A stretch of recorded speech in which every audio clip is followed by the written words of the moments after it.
What's up guys, Dan here. Welcome back to the garage. Today we're doing a couple final things on the engine so we can get a first start on the 3800 engine that we just installed. I just got the fuel lines connected. I added some fluid to the transmission. I'm getting some of these wires started. I need to still add gas, oil, coolant, supercharger fluid, some brake fluid probably, just all the fluids topped off. I need to do the ignition system. We're also in the process of tuning it right now, so I need to retune the computer for the gear ratio change on the transmission. We should be able to do a first start on this. I don't see any reason not to.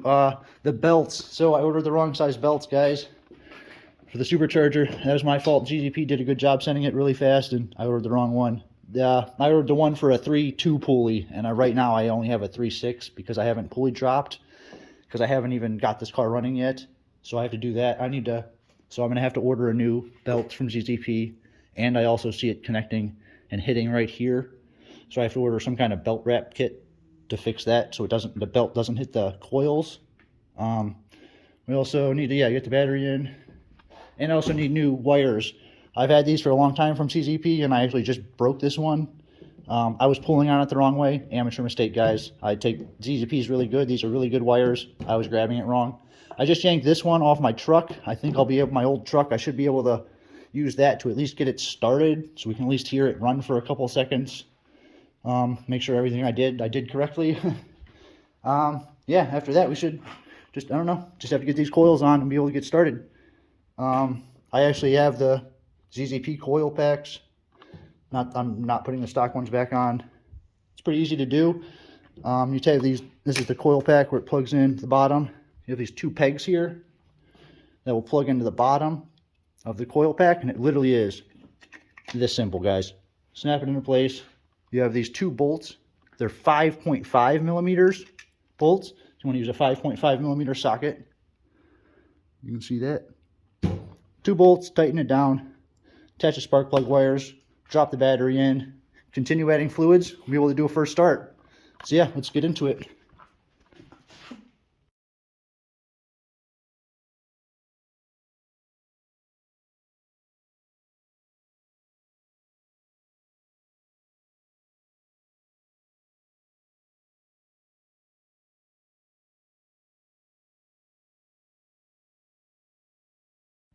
Okay guys, so we got the ignition system done.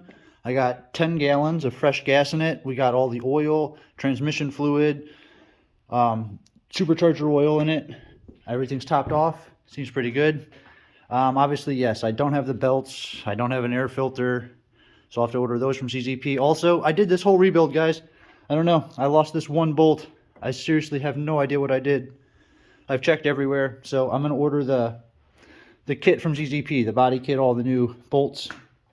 So I'll get those. Ignore this. I am a professional hillbilly, so this is okay.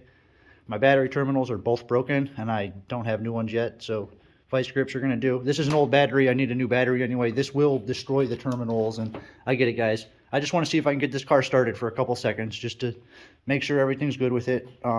It's still pretty cold outside, so I'm in really no rush. I mean, like the high today outside was like 15 degrees where I live.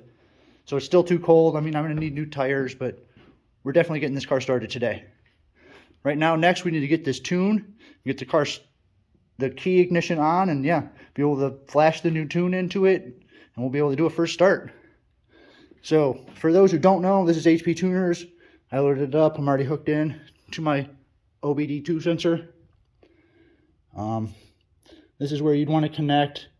You would flash the file on the car. I've already done that. And then you want to write a new one. Label and name everything. So this HP Tuners, like I said, this lets you do and adjust everything, the timing, the transmission, the shift points. Today, the only thing I'm worried about, we go to the speedometer and the gear ratio and tire change size. And now I changed this to a 1-to-1 ratio, because I've changed the gear ratio because the Pontiac final drive is a 329, because that's what we have now in the car. So we're going to go ahead and flash this new tune in. It does take a minute. We're going to go ahead and get in the car and try the first start. Let's get into it. Hopefully Hopefully it starts, guys. Wish me luck.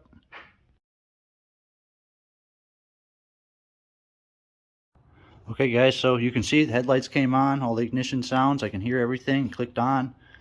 Seems pretty good, getting excited. I hooked up, so with HP tuners, you also have a live data scanner, so we can read and monitor all this stuff live as it's happening. It's really hard to pick up on this camera, guys. It's going to be hard to see, but I can literally read everything, RPMs, all this codes, anything that it's going to throw. So, kind of nervous. Let's try and crank this key, guys.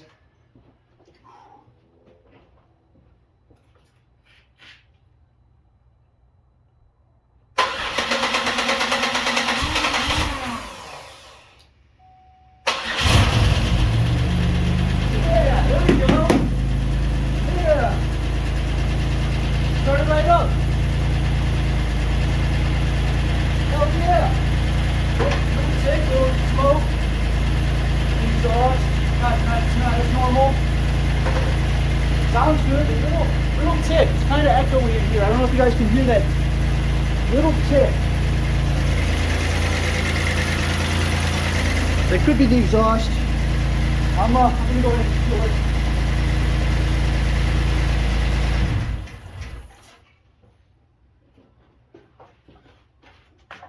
Alright guys, there it is. Started right up. I guess on the second try. That was exciting, nothing too dramatic. Let's check it out. It didn't get any misfires. That's a good sign.